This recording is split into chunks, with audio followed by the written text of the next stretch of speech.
Bismillahirrahmanirrahim. Assalamualaikum warahmatullahi wabarakatuh. Perkenalkan, nama saya Putri Amalia dengan NIM 220404501050, kelas BKC angkatan 2022. Saya dari jurusan Psikologi Pendidikan dan Bimbingan, Prodi Bimbingan dan Konseling, Fakultas Ilmu Pendidikan Universitas Negeri Makassar. Di sini saya akan memenuhi tugas mata kuliah yaitu Pendidikan Agama Islam.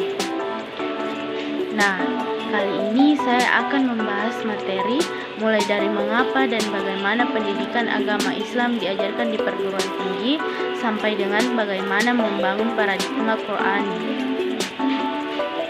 Nah, materi yang pertama ini mengenai mengapa dan bagaimana PAI diajarkan di perguruan tinggi. Nah, langsung saja konsep dan cara pembelajaran PAI di perguruan tinggi.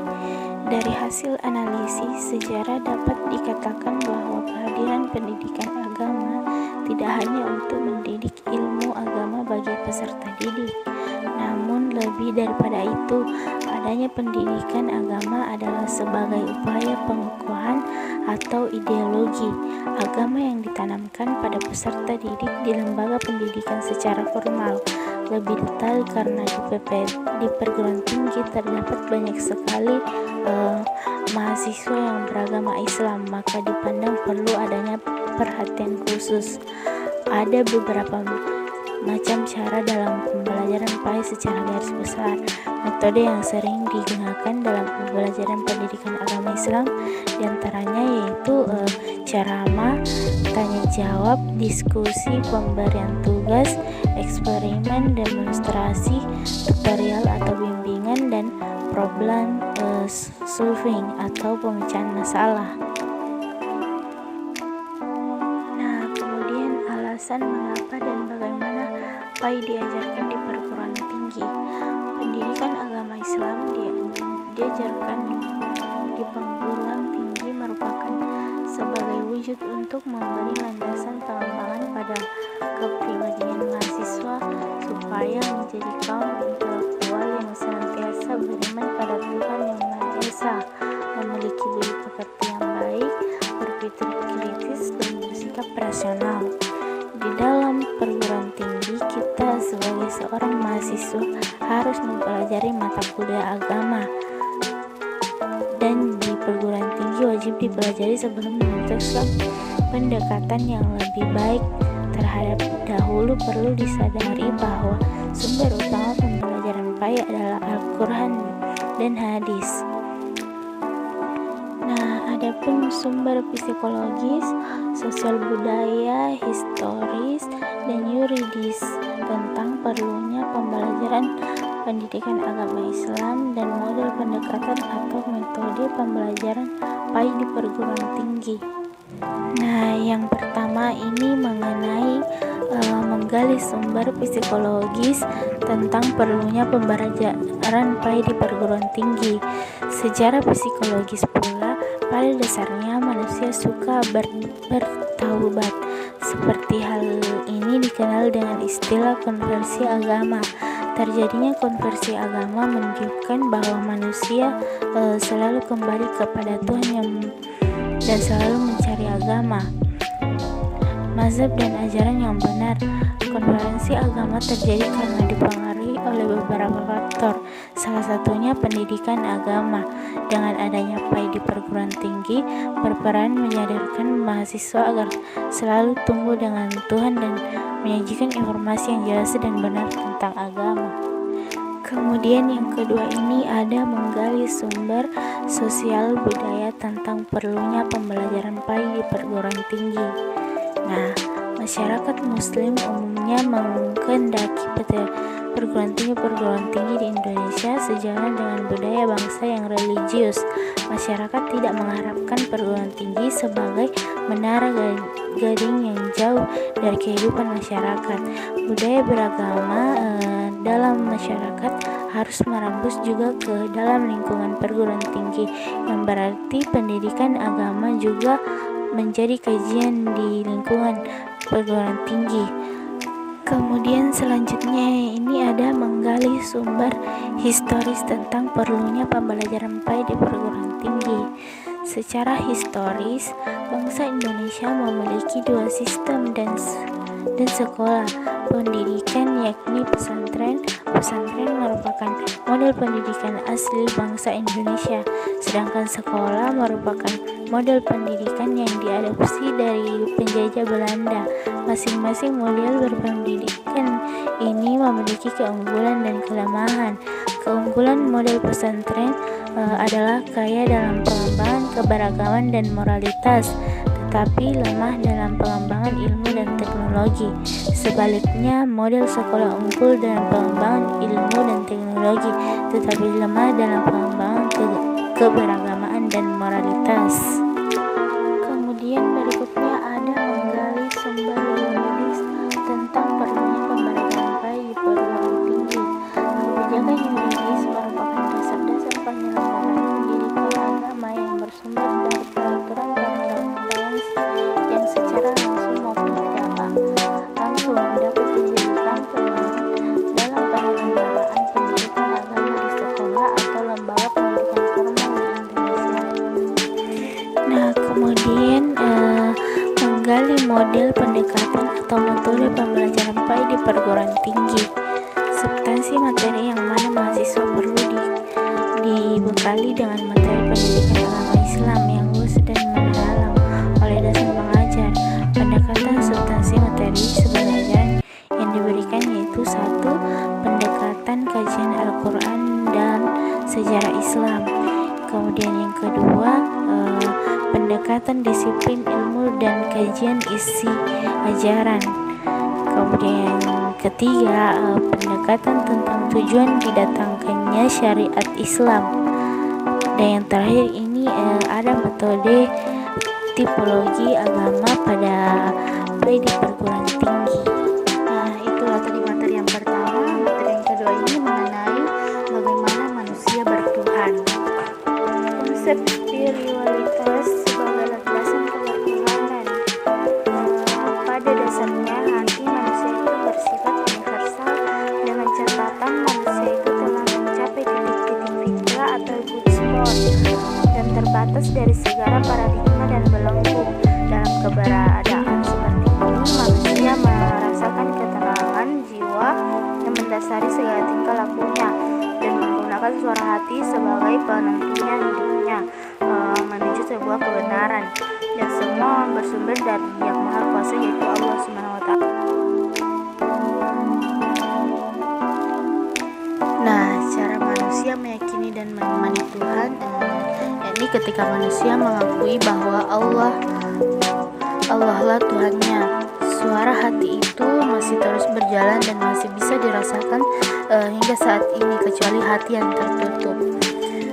Tuhan berada di dalam hati orang-orang suci. Apabila kita ingin mudah merasakan kehadiran Tuhan, maka kita hendaknya berawal dari penyucian hati. Melalui penyucian hati, potensi roh akan semakin menguat dan mengalahkan semua dorongan instinktif yang berlebihan. Ketika hati telah suci, maka jiwa manusia akan menerima pancaran rahmat Tuhan sehingga dirinya terpancar energi positif yang kemudian mempengaruhi penilaian dan sikapnya.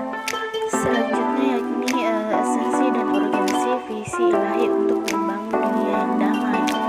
Agar manusia dapat tepat konsisten dalam kebaikan dan kebenaran Tuhan, maka manusia dituntut untuk membangun relasi yang baik dengan Tuhan. Manusia tidak akan mampu membangun relasi yang harmonis dengan Tuhan apabila hidupnya lebih didominasi oleh kepentingan regawi dan bendawi. Oleh karena itu, sisi spiritualitas harus memainkan peran utama dalam kehidupan manusia sehingga ia mampu merasakan kehadiran Tuhan dalam setiap gerak dan sikapnya. Apabila manusia telah mampu mengasah spiritualitasnya sehingga ia dapat merasakan kehadiran Tuhan, maka ia akan dapat melihat segala sesuatu dengan visi Tuhan atau ilahi. Visi ilahi inilah yang saat ini dibutuhkan oleh umat manusia sehingga setiap tindak tanduk dan sikap perilaku manusia didasari dan semangat kecintaan kepada Tuhan yang menimbulkan kebenaran universal dan pengabdian serta pelayanan kepada sesama ciptaan Tuhan. Dengan begitu akan terciptanya dunia yang damai. Nah, itulah tadi materi yang kedua. Selanjutnya materi yang ketiga ini mengenai bagaimana agama menjamin kebahagiaan. Prinsip dan karakteristik agama sebagai jalan menuju Tuhan dan kebahagiaan. Ibnu Qayyim al-Jauziyah berpendapat bahwa kebahagiaan adalah perasaan senang dan tentram karena hati sehat. Hati yang sehat dan berfungsi dengan baik bisa berhubungan dengan Tuhan, sang pemilik kebahagiaan. Dalam Alkitab, Jalalain Al-Ghazali menyebutkan bahwa as-sa'ad adalah kebahagiaan terbagi dua, yaitu pertama bahagia hakikat dan bahagia majasi. Selanjutnya ini alasan manusia harus beragama dan bagaimana agama dapat membahagiakan umat manusia. Allah berfirman dalam Al-Quran, bisa kita lihat di sini artinya itu, maka hendaklah wajahmu dengan lurus kepada agama sesuai fitrah Allah, disebabkan Dia telah menciptakan manusia menurut fitrah itu. Tidak ada perubahan pada ciptaan Allah. Itulah agama yang lurus, tetapi kebanyakan manusia tidak mengetahui. Ar-Rum 30. Yang dimaksud fitrah Allah adalah bahwa manusia diciptakan mempunyai naluri beragama, yaitu agama tauhid. Jika manusia hidup tidak sesuai dengannya, maka manusia tidak akan mendapatkan kebahagiaan. Jadi hidup beragama adalah fitrah, karena itu manusia merasakan nikmat dan tenang. Sedangkan apabila manusia hidup tanpa agama, manusia akan mengalami ketidaktenangan dan ketidakbahagiaan. Oleh karena itu, bahagia adalah menjalani hidup sesuai dengan fitrah yang telah diberikan Allah kepada manusia. Selanjutnya sumber historis, filosofis, psikologis, dan sosiologis tentang pemikiran agama sebagai jalan menuju kebahagiaan. Yang pertama ini historis. Banyak buku yang membicarakan atau mengulas kisah manusia mencari Tuhan. Salah satunya buku yang ditulis Ibnu Tufail. Buku ini menguraikan bahwa kebenaran bisa ditemukan manakala ada keberlasian antara akal manusia dan wahyu. Dengan akalnya manusia mencari Tuhan dan bisa sampai kepada Tuhan. Namun penemuannya itu perlu dikonfirmasi dari Tuhan melalui wahyu agar ia dapat menemukan yang hakiki, dan akhirnya ia bisa berterima kasih kepada Tuhan atas segala nikmat yang diperolehnya, terutama bisa menemukan Tuhan dengan akalnya itu. Yang kedua ada filosofis. Secara filosofis, asal usul manusia akan dipertanyakan dari mana asalnya. Ketika kita telah memiliki agama, maka tentunya pertanyaan seperti ini akan terjawab sehingga manusia tidak akan sesat karenanya. Agama akan menjamin keselamatan manusia karena filosofinya agama ada untuk mengatur kehidupan manusia agar damai dan sejahtera yang diikat oleh norma agama dan aturan perintah sekaligus larangan yang ada dalam agama tersebut. Kemudian yang ketiga ini ada psikologis. Dalam agama menurut Al-Quran, manusia adalah makhluk rohani, makhluk jasmani, dan makhluk sosial. Sebagai makhluk rohani, manusia membutuhkan ketenangan jiwa, ketentraman hati, dan kebahagiaan rohani. Kebahagiaan rohani hanya akan didapatkan jika manusia dekat dengan pemilik kebahagiaan yang hakiki. Agamalah yang mampu memberi penjelasan, atau dikatakan hanya agama yang mempunyai otoritas untuk menjelaskan hal ini. Yang keempat itu ada sosiologi. Secara sosiologis, asal usul manusia akan dipertanyakan dari mana asal usulnya. Ketika ia telah memiliki agama, maka tentunya pertanyaan seperti ini akan terjawab sehingga manusia tidak akan sesat. Karenanya agama menjamin keselamatan manusia karena filosofinya agama untuk mengatur kehidupan manusia agar damai sejahtera. Norma agama dan aturan perintah sekaligus larangan yang ada dalam agama tersebut. Kemudian selanjutnya ada argumen tentang tauhidillah sebagai salah satu-satunya model beragama yang benar. Tauhidillah adalah barometer kebenaran agama-agama sebelum Islam. Jika agama sanawi dan dibawa oleh nabi-nabi sebelum Muhammad SAW masih tauhidillah, maka agama itu benar. Dan seandainya agama nabi-nabi sebelum Muhammad SAW itu sudah tidak tauhidillah, yakni sudah ada syirik, unsur menyekutukan Allah, maka dengan terang benderang agama itu telah melenceng dan menyelesaikan. Menurut Sa'di Hawa, tauhidillah dapat terusak dengan hal-hal berikut, yaitu 1. Sifat al-kibr atau sombong. Yang kedua, sifat az-zalum atau melakukan kerusakan. Yang ketiga, ada al-ifsad, melakukan perusakan. 4. Sikap al-ghafiyah atau lupa. Yang kelima, al-ijram atau berbuat dosa. Dan terakhir ini sikap ragu menerima kebenaran. Selanjutnya yang terakhir ini ada mendeskripsikan esensi dan urgensi komitmen terhadap nilai-nilai tauhid untuk menciptakan kebahagiaan. Nah, jiwa tauhid adalah model dasar hidup yang dapat mengantar manusia menuju keselamatan dan kesejahteraan. Jiwa tauhid penting. Allah sebagai Rabbul telah menanamkan jiwa tauhid ini kepada seluruh manusia semenjak mereka berada dalam arwah. Supaya jiwa tauhid berkembang, maka Allah mengutus para rasul dengan tugas utamanya, yaitu menyirami jiwa tauhid agar tumbuh dan berkembang sehingga menghasilkan buah yang lebat, yaitu amal saleh. Nilai-nilai hidup yang dibangun di atas jiwa tauhid merupakan nilai positif, nilai kebenaran, dan nilai ilahi yang abadi, yang mengandung kebenaran mutlak dan universal. Nilai mutlak dan universal yang terdapatnya di dalam dapat menjadikan misi agama ini. Adapun nilai-nilai universal yang perlu ditanam dan dikembangkan agar menjadi roh kehidupan itu. Yang pertama, al-amanah, artinya terpercaya. Kejujuran menyebabkan seorang dipercaya. Karena dipercaya maka ia akan menjadi manusia terpercaya atau al-alim. Al-alim ini adalah sifat Muhammad sebelum menjadi nabi, sehingga karena sifat inilah ia dipercaya masyarakat. Kemudian yang kedua ada al-adalah.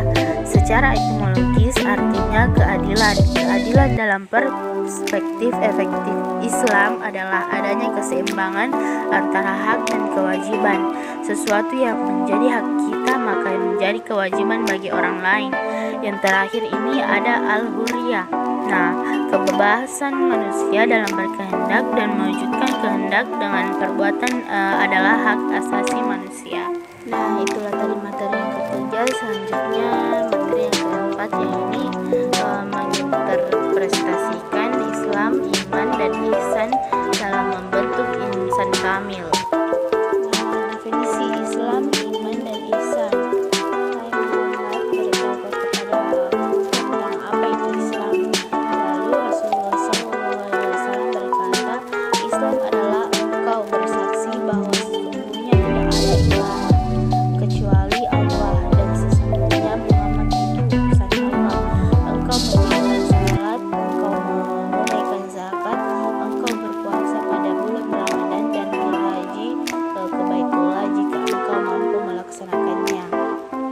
Nah, beritahu aku tentang iman. Nabi SAW menjawab, engkau beriman kepada Allah dan malaikatnya dan kitab-kitabnya dan rasul-rasulnya dan hari akhir, dan engkau beriman kepada qadar dan baik dan buruk. Ketiga, beritahukan kepada aku tentang ihsan. Nabi SAW berkata, beribadahlah engkau kepada Allah seakan-akan engkau melihatnya. Jika tidak melihatnya, maka sesungguhnya dia melihatmu. Nah, selanjutnya ini definisi insan kamil. Menurut Ibnu Arabiyah, insan kamil adalah manusia yang sempurna dari segi wujud dan pengetahuannya. Kesempurnaan dari segi wujudnya ialah karena dia merupakan manifestasi sempurna dari citra Tuhan yang ada pada dirinya, tercermin nama-nama dan sifat Tuhan secara utuh. Insan kamil jika dilihat dari segi fisik biologisnya tidak berbeda dengan manusia lainnya, namun dari segi mental, spiritual ia memiliki kualitas-kualitas yang jauh lebih tinggi dan sempurna dibanding manusia lain. Karena kualitas dan kesempurnaan itulah Tuhan menjadi insan kamil sebagai khalifahnya. Nah, kemudian alasan mengapa Islam, iman, dan ihsan menjadi syarat dalam membentuk insan kamil.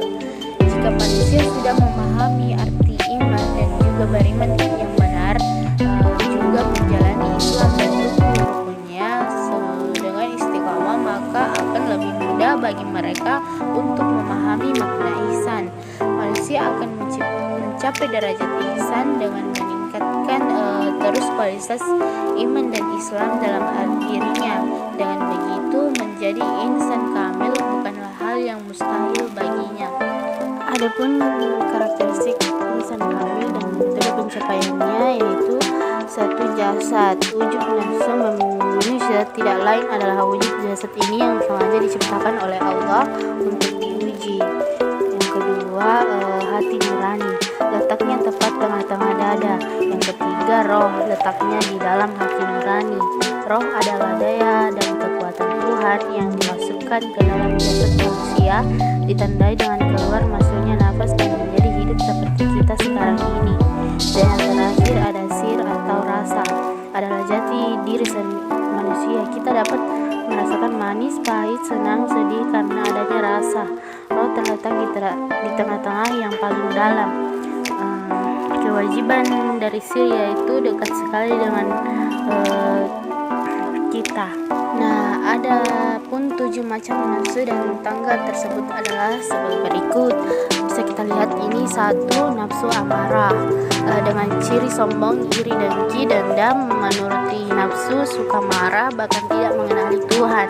Yang kedua, nafsu lawamah, dengan ciri enggan, cuek, suka memuji diri, pamer, dusta, mencari aib orang, suka menyakiti, dan pura-pura tidak mengetahui kewajiban.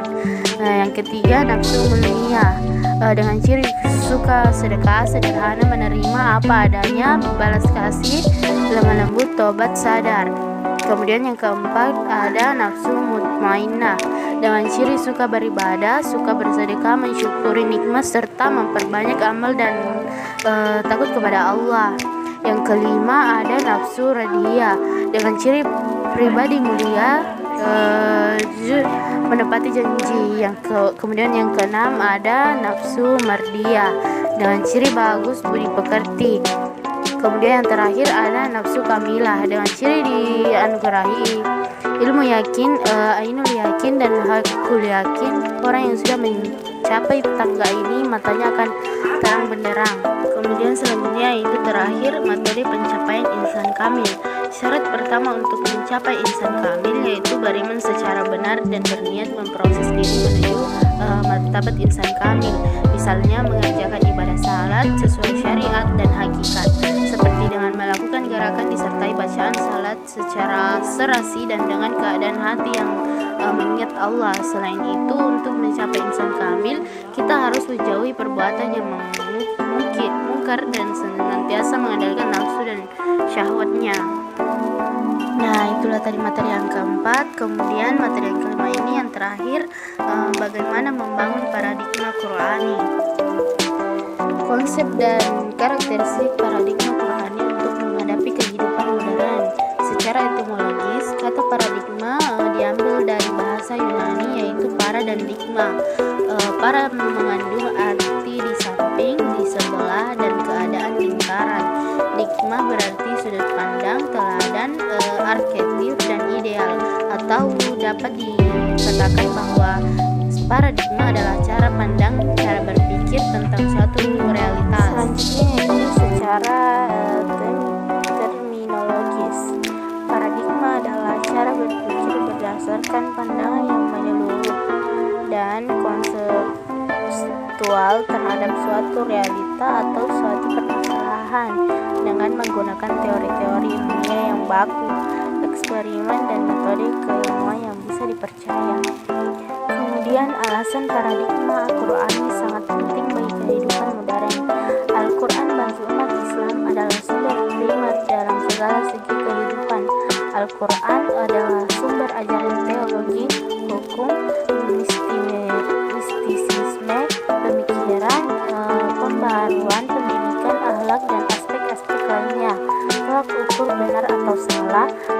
atau buruk, indah atau jelek adalah Al-Quran. Jika mencari sumber lain dalam menentukan benar atau salah, baik atau buruk, dan indah atau jelek, maka seseorang dianggap tidak konsisten dalam berislam, suatu sikap hipokrit yang dalam pandangan Al-Quran sikap tidak terpuji. Kemudian tujuan diturunkannya Al-Quran adalah sebagai berikut. 1. Meluruskan akidah manusia.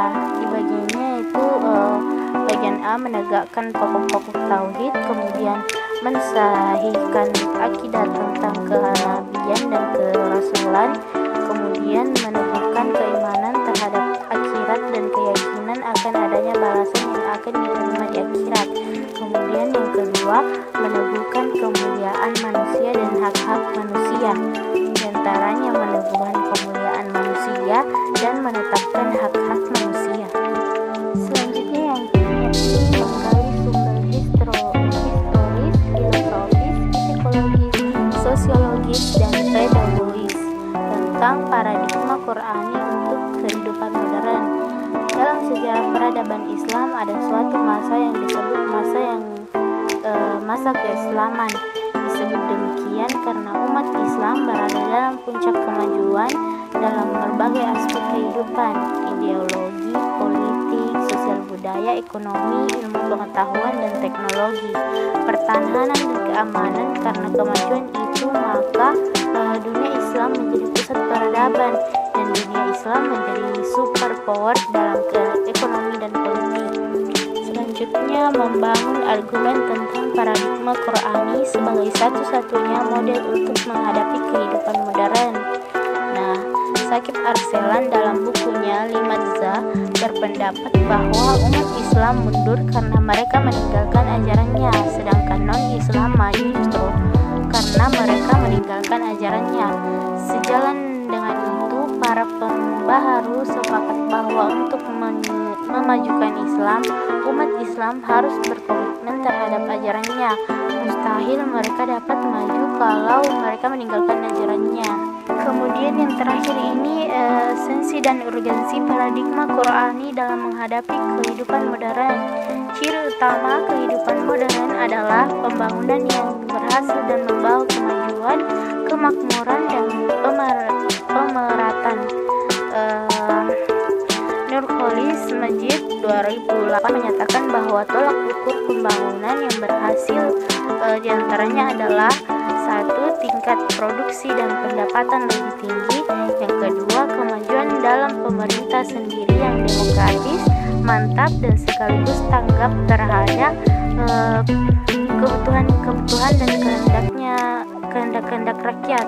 Kemudian yang ketiga, pertumbuhan hubungan sosial yang demokratis, termasuk kebebasan yang luas, kesepakatan untuk pengembangan diri, dan penghormatan kepada kepribadian individu. Kemudian yang keempat ini yang terakhir, tidak mudah terkena komunisme dan totalitarisme lainnya karena alasan-alasan tersebut. Nah, itulah tadi pembahasan materi dari saya, yaitu materi yang pertama, mengapa dan bagaimana PAI diajarkan di perguruan tinggi. Kemudian yang kedua, bagaimana manusia bertuhan. Kemudian yang ketiga, bagaimana agama menjamin kebahagiaan. Yang keempat, menginterpretasikan Islam, iman, dan ihsan dalam membentuk insan kamil. Dan yang terakhir itu ada bagaimana membangun paradigma Qur'ani. Sekian dulu penjelasan dari saya. Wabillahi taufiq wal hidayah. Wassalamualaikum warahmatullahi wabarakatuh.